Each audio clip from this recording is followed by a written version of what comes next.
What's up guys, Sleepz here with another episode of my Journey to an Ultimate Team, and today we are actually going to be doing some squad battles, and the main reason for that is because I saw that there's kind of a promo going on. If you want the Movember kit, you have to play squad battles, and at the time I thought you would instantly get the Movember kit by doing all the squad battles of the day.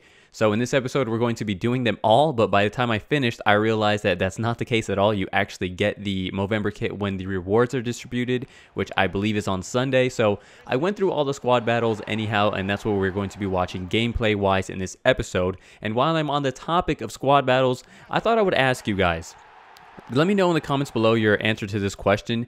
Would you guys prefer if I just played squad battles rather than playing divisions? I do get asked quite often why I don't play squad battles, and I kind of get the feeling that squad battles are more enjoyable this FIFA in general. I feel that online divisions, they're maybe a little bit dead. Sometimes I'll admit I do have trouble finding matches. I just prefer playing online, but it seems like squad battles is kind of just the thing in FIFA 18. So just let me know your opinions in the comment section below. Would you guys prefer I just play squad battles rather than divisions? We would be getting obviously a little bit more rewards, and it's something that I honestly don't mind doing. I just want it whatever you guys will enjoy more in this series. So let me know down below, and I will of course adapt the series to you guys' criticism. So anyhow, moving on, this first match is against the featured squad of the week. I guess they do this every single week. This time around it is Peter Schmeichel's. Of course, the team was great. The chemistry was terrible. And I am going to be doing, if we do continue doing squad battles every single week, I am going to be doing them on Legendary. You guys know before I have tried on Ultimate, and playing on Ultimate is just a complete and total headache. So if I'm not mistaken, I'm no pro with the squad battle thing, but from what I've seen on Twitter and what I've seen people going for online, I see that what you want to do basically in squad battles is not foul, no offsides, things like that. You don't want to concede any goals, obviously, and you want to win by a 5-goal margin. Or yeah, you want to score at least 5 goals to get the max bonus. So that's what I'm trying to do here in most of these. And by the way, what I just was talking about ultimate difficulty, do you guys think, you guys would know better than I do because I haven't played squad battles all that much. Do you guys think that it's actually not a bad idea to play ultimate difficulty against the team that I'm playing against right now? Like you guys saw, the chemistry was terrible. It was all bronze players, and it was just a bad team. I was literally shooting, and it was a goal because the goalkeeper was just literally that bad.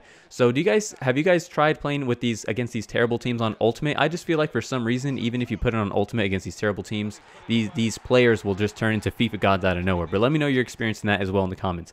So yeah, we're playing basically on Legendary if I am going to be doing these squad battles, as I was saying. And like I said, I'm trying to win all of these games by 5 goals at least. This goal was an absolute cakewalk. I mean, I scored 5 in 60 minutes, and I could have scored a lot more. I actually picked up a 6 here, just sprinting through the defense with Mertens. You guys see exactly how easy it is. I mean, I was literally just pacing past the defense and scoring goals, almost like it was on like semi-pro or professional or something like that. So that was a very easy win.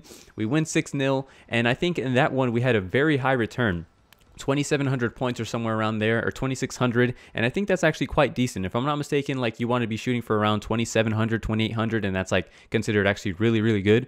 So that's basically what my goal for every single game. So moving on to this next match, I don't know where they pull these squad battles from. I believe they are from other users, but this team was very strange. You have Icon Henry, but then you have 2 random bronze players at center back, and they're not even center backs. I think they were left and right mid. So very strange team to come up against. We do get the goal early on, making it 1-0, and Gamero there. That was actually a low-driven finesse shot, which I said, I think last episode or the episode before that, that's something that I'm going to be trying to implement into my game a little bit more.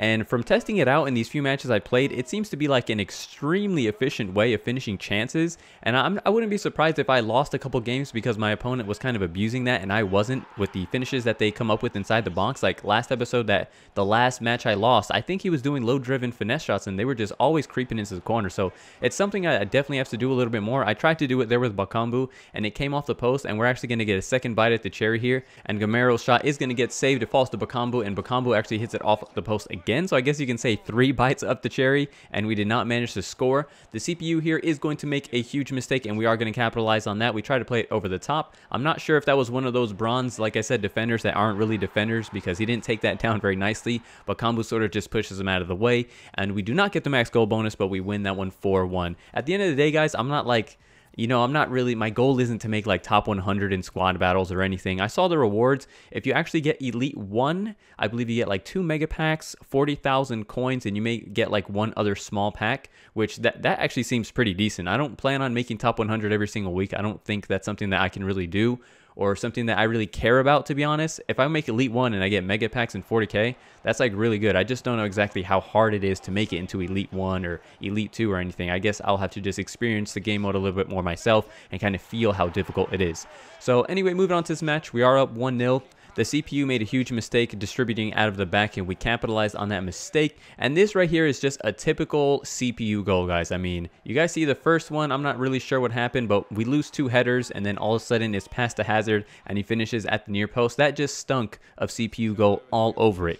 Again, another mistake from the CPU, passing out of the back, and we are going to capitalize yet again. Perisic is there. That was yet another one of those low-driven finesse shots to give us our lead back. And this is another CPU goal. You see Owen with a filthy touch to take it past my defender. He's got all that pace. De Bruyne there. We managed to make the save, but he does pick up his own rebound, making it 2-0 in the 40th minute. And then after that, we finally managed to find a little bit of breathing room. We're going to pass that off to Joao Mario, and that actually wasn't even a low-driven shot. I'm not sure why Joao Mario chose to finish that way, but I won't complain because we are up 3-2. And then the computer actually almost equalizes again. De Bruyne hitting that one off of the crossbar, and we get away with that. So we are finally actually going to give ourselves the 2-goal cushion in this one. I didn't mean to actually pass that all the way to Lichtsteiner. I believe that was Perisic that was kind of like hanging out around the penalty spot. I wanted it to him, but who cares? Lichtsteiner does finish it, making it 4-2. We are going to cross this into Mertens, who's wide open. He's not the tallest guy, but he had all the space there, and he's going to volley that one in to make it 5-2.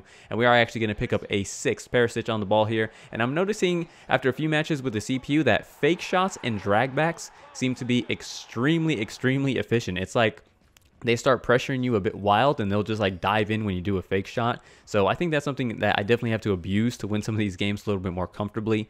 But that one was pretty easy. 2,500 points isn't half bad, and we are going to move on to the last one. This time around, we do have 5, obviously, because I haven't played squad battles this week, and we had to play the Schmeichel one. So moving on, like I said, to this last match, and I'm not really sure what was going on in this last match. I won all the prior 4 very comfortably. Like, I didn't feel at any point under pressure. Maybe last one, obviously, the CPU came back a couple times, but I never really felt like I was under threat of losing.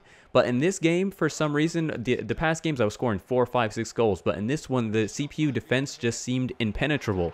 And it's not like the CPU was all over me. I was under no pressure, but it's like I just could not break the CPU down for whatever reason. And you see in the 86th minute, they actually almost equalized, but we only win that one 1-0. So it could have gone either way in that one. Like I said, I was under no real pressure, but for some reason, that defense was just on another level. So 1,800 points in that one, and we are just short of gold 1. Now, moving on to the marquee matchups of this week. And the reason I'm saving these for the end of the episode is because actually, while I was recording those squad battle matches, I was waiting for 1 o'clock, or if you're in the UK, it's 6 o'clock when the new team of the week is released. So I was waiting for the new team of the week to get released because I saw how amazing it is, guys. There's Inform Pogba, Inform 9 Golan, that Inform Cam Hazard, which looks absolutely amazing. Even Inform Icardi is actually starting to look good. I believe that's his 2nd Inform.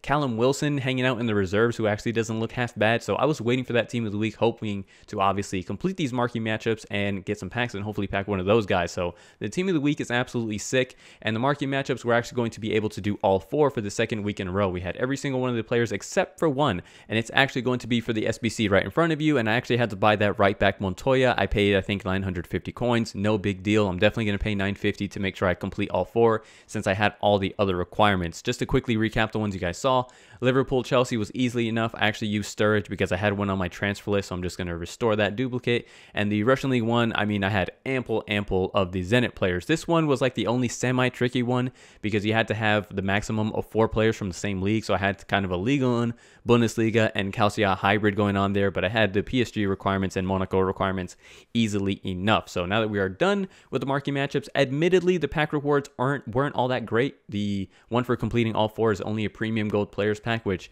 I've said before, I've literally never packed anything good from those, but you never know. The other day, I think 1 or 2 days ago, actually, I saw on Capgun Tom's channel, if you guys watch his Road to Glory, he actually packed Ronaldo from a gold players pack, and you literally only get 1 rare, and he pulled Ronaldo. So after I saw that, I'm like, you know what? I'm not going to lose faith in any pack in the future, because if you can pull Ronaldo from a gold players pack, then there's just simply always a chance. So you guys saw there in our first 15K pack, we only got Falcao, which, you know, he's 84 overall, which I'm sure at some point there will definitely be a use for a player that's 84 overall in an SBC or something. So we're going to store that. And in our next 15K pack, we don't even get a rare. So we're going to store all that. And what we have left are now just simply players pack. The gold players pack, which, like I said, Capcom Tom did manage to pull a Ronaldo out of. We weren't as lucky, obviously, as we do not have a billboard player here. And it is a center back from Serbia, and it is actually Nastasic. So no Ronaldo luck for us, of course, in that one. But it's no worries. We are going to store all those guys. The good thing about when you do these marquee matchups, at the very least, is that at least we are replenishing our players. Because obviously, when you get rid of all those gold players, it kind of hurts to lose them when you don't get anything in return. So if I can at least restock the players that I sent, that's good enough for me, because what I actually plan on doing down the line is whenever Team of the Year comes out, I mean, we haven't heard anything from EA an update as far as when Team of the Year is going to be released, no hints or anything, but when Team of the Year drops, I literally plan on just straight up liquidating the club all on SBCs, and after I'm done with those SBCs, nothing but 2 gold rare player packs, and I'm just going to literally rip through them all and hopefully pack one of those blue. So that's what I'm kind of hoping for once that does get announced. But like I said, we haven't heard a thing from EA. So on this last pack, we don't get anything great. Jovetic, which back in the day, he was a beast, not so much anymore. Back in the day, he had the 5-star skills and good pace and all that. And everything else is just basically silvers that we can't really use. But that's going to be it for this episode, guys. I hope you're all enjoying the series. Please leave a like, leave a comment, and subscribe if you haven't already. And I'll catch you guys next time. Thanks for watching.